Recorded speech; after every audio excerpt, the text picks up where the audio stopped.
오직 나의 나 된 것은 하나님의 은혜입니다. 아멘. 하나님께서 말씀하시기를 내가 나를 믿었기에 반드시 내가 너를 구원하리라 약속하십니다. 오늘 하루 범사에 하나님을 신뢰하고 믿음으로 삶의 모든 영역에서 구원을 얻는 성도들 되시기를 주님의 이름으로 축복합니다. 이 시간 다 함께 사도신경으로 우리의 신앙을 고백합니다. 나는 전능하신 아버지 하나님 천지의 창조주를 믿습니다. 나는 그의 유일하신 아들 우리 주 예수 그리스도를 믿습니다. 그는 성령으로 잉태되어 동정녀 마리아에게서 나시고 본디오 빌라도에게 고난을 받아 십자가에 못 박혀 죽으시고 장사된 지 사흘 만에 죽은 자 가운데서 다시 살아나셨으며 하늘에 오르시어 전능하신 아버지 하나님 우편에 앉아 계시다가 거기로부터 살아있는 자와 죽은 자를 심판하러 오십니다.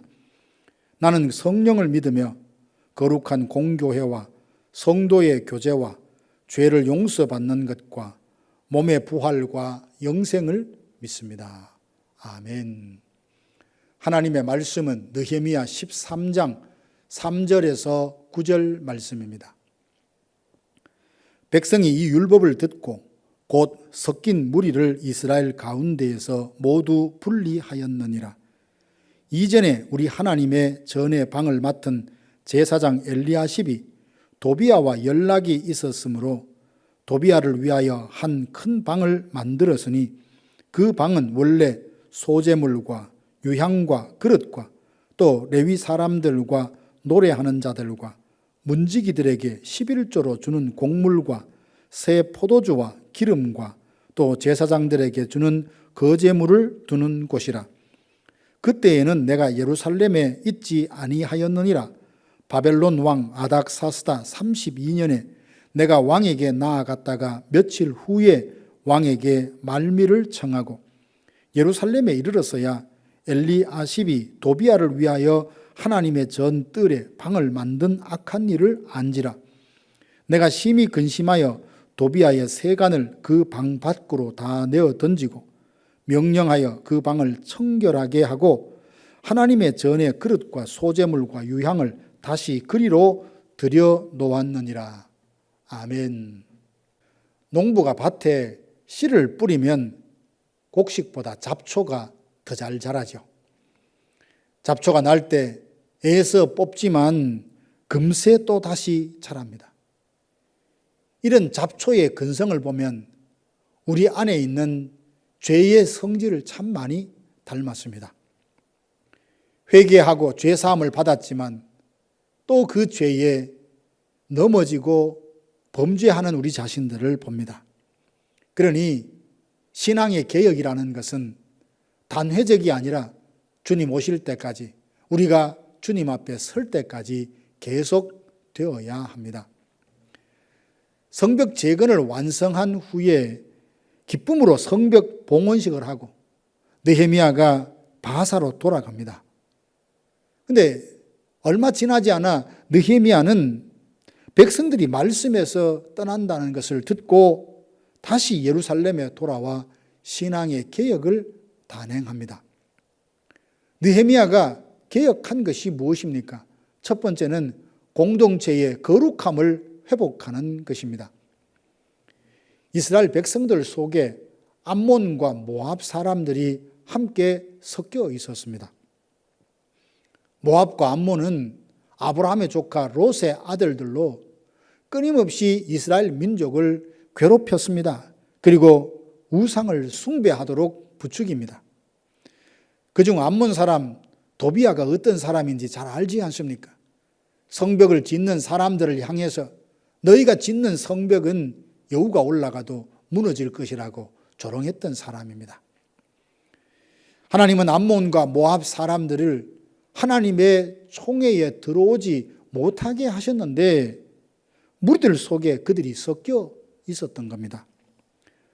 모압과 암몬 사람들이 유다 백성들 공동체 가운데 섞여 있었던 것은 많은 사람들이 그와 동맹을 맺었는데 그중 제사장 엘리아십은 도비아뿐 아니라 산발락과도 결혼 동맹을 맺었습니다. 산발락과 도비아는 얼마나 교활한 사람들인지 성벽 짓는 것을 그렇게 반대하고 비난하면서도 다른 한편으로는 유다 사람들과 또 은밀하게 동맹을 맺고 이스라엘 백성들 속에 섞여 살면서 그들에게 악한 영향력을 미쳤습니다. 결국 그들과 결혼 동맹을 맺은 제사장 엘리아십은 구멍 뚫린 성벽과 같은 사람이요 매수되어 열린 성문지기와 같은 사람이라 유다 공동체에 죄를 끌어들인 사람이었습니다. 느헤미야는 맨 먼저 섞인 무리들을 유다 백성들로부터 분리합니다. 이로써 공동체를 거룩하게 합니다. 우리도 이와 다르지 않습니다.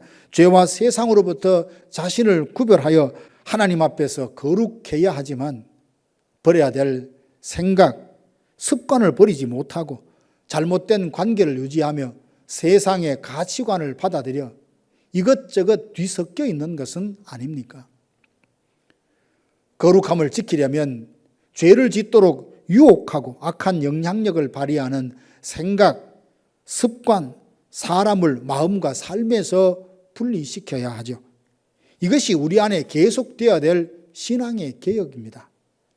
두 번째는 11조를 드리게 했습니다. 11조는 복을 받을 조건으로 하나님과 거래하는 것이 결코 아닙니다. 11조를 드리는 것은 물질이 나의 주인이 아니라 하나님이 내 삶의 주인이라는 것을 행동으로 보이는 거죠. 내가 얻은 모든 수입은 내 것이 아니라 하나님의 은혜로 주신 것이며 내게 맡겨주신 것이라는 것을 인정하는 신앙 고백이요 감사의 표현인 겁니다. 수입이 많고 적음을 떠나서 누구든지 내가 쓰고 싶은 대로 마음껏 쓸 수 있을 만큼 충분하다고 생각하지 않을 것입니다. 그러니 전부를 다 써도 부족하다고 느낄 판에 그중 일부를 구별하여 하나님께 드리려면 망설여지고 주저되기 마련이죠.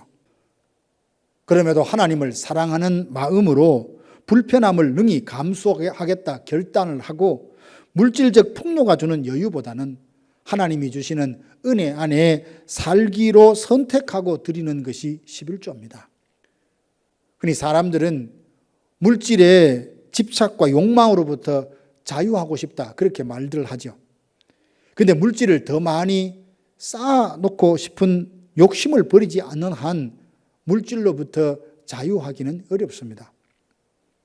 사람은 은으로 만족하지 못하고 풍요를 사랑하는 자는 소득으로 만족하지 못합니다. 그러니 물질에 대한 하나님의 주권을 인정하고 하나님께서 내 모든 쓸 것을 채우신다는 믿음이 없다면 하나님께 드리며 살기가 어렵습니다.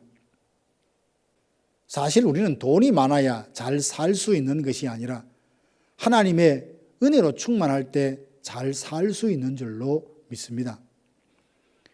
물질적인 풍요가 주는 편리함보다는 하나님 안에서 누리는 평강을 더 사모하며 물질을 내 삶의 수단이요 목적이 아니라는 것을 삶으로 보이는 것, 이것이 날마다 우리가 개혁해야 될 신앙의 개혁입니다.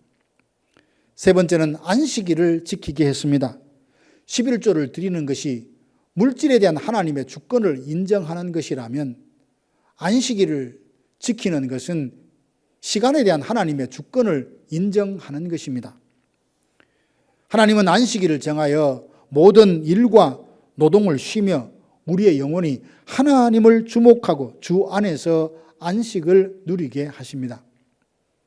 물론 지금 우리는 안식일이 아니라 예수님이 부활하신 주일을 기념하여 지킵니다. 주일은 생업을 잠시 내려놓고 마음을 다해 예배를 드리며 몸과 영혼이 말씀과 은혜를 받으며 회복받고 위로받고 치유받는 시간입니다. 하나님에게서 멀어진 모든 것을 바로잡고 하나님과 더욱 친밀하게 교제를 나누는 시간입니다. 사랑하는 성도 여러분, 느헤미야는 무너진 성벽을 재건한 일을 잘 마쳤습니다.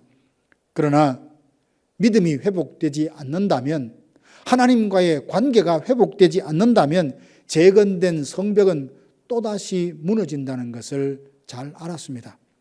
그래서 성벽을 견고히 하려면 결국 하나님과 이스라엘의 관계 회복에 달려있다는 것을 알았습니다. 그래서 바사로 돌아갔다가 다시 예루살렘으로 와서 신앙개혁을 단행합니다. 모든 성도와 교회는 주님 오실 때까지 계속하여 신앙이 개혁되어야 합니다. 개혁이란 하나님의 말씀, 하나님의 뜻대로 맞추어져 가는 삶을 말합니다. 마치 뽑아도 다시 솟아나오는 잡초처럼 내 안에 있는 죄가 세상과 짝하여서 하나님에게서 멀어지도록 역사합니다. 그러므로 자신을 구별하여 거룩해지고 하나님이 나의 시간과 물질의 주인 되심을 인정하며 물질과 시간을 하나님이 기뻐하시는 뜻대로 사용하도록 날마다 개혁해 나가야 합니다. 주님 오실 때까지 이 일을 계속하여 날마다 예수님을 닮아가는 성화의 진전이 있기를 주님의 이름으로 축원합니다. 다 함께 기도하겠습니다. 지금은 우리 구주 예수 그리스도의 은혜와 하나님 아버지의 크고 놀라우신 사랑하심과 성령의 위로교통 충만케 하심이 날마다 신앙을 개혁하여 예수님을 닮아가기로 하나님의 말씀과 뜻에 맞는 삶으로 변화되기를 갈망하는 사랑하는 성도들 머리 위에 이제로부터 영원토록 함께 있을지어다. 아멘.